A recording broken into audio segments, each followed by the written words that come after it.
can't believe it.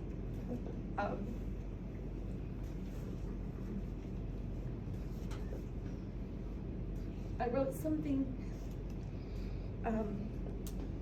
for my aunt. We knew her as Aunt Nat. Her name was Natalie Kowal, and she was very special to our family. Not everyone could be here. My aunt came from a very humble beginning.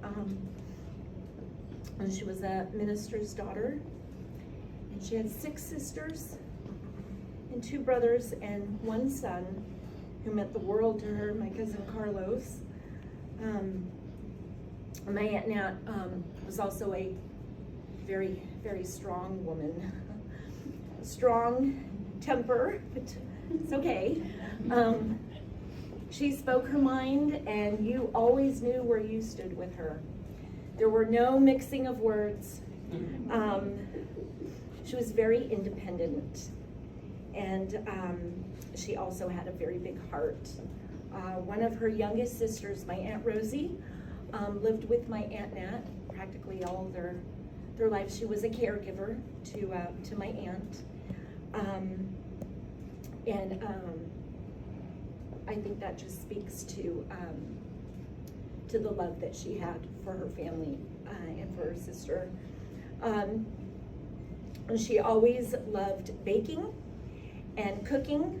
My aunt is Ukrainian and Russian, so she would always make homemade Russian food, and her famous guacamole. I can't believe it. I made it at all the parties. It was great. And she was a very big sports fan. She loved the 49ers, and yes, and again, she loved her son Carlos. Given that my aunt was such a strong woman, it was really hard to watch her decline. She had dementia, and my Aunt Jeannie, who sits here, became very close to her, especially toward the very end, and was with her.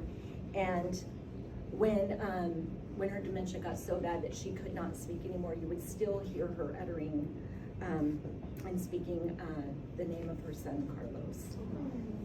So anyway, she did have a big heart, and she was also a woman of faith. And because of that, I'd like to read a passage from the Bible that brings comfort and hope.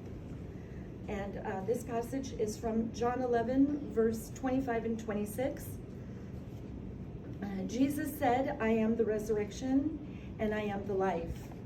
If a man has faith in me, even though he dies, he will come to life. And no one who's alive and has faith in me shall ever know what it means to die." Do you believe this?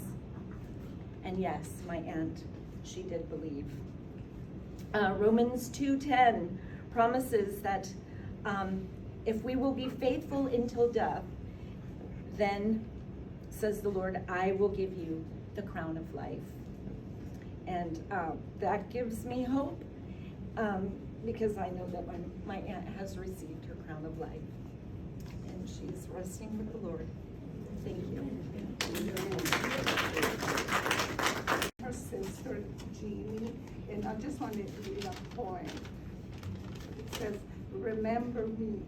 Don't remember me with sadness. Don't remember me with tears. Remember all the laughters we shared throughout the years. Now I am contented that my life was worthwhile, knowing that I pass along the way, I make somebody smile. When you are walking down the street and you've got me on your mind, I'm walking in your footsteps, only half the step behind. So please don't be unhappy just because I'm out of sight. Remember that I'm with you each morning, noon, and night."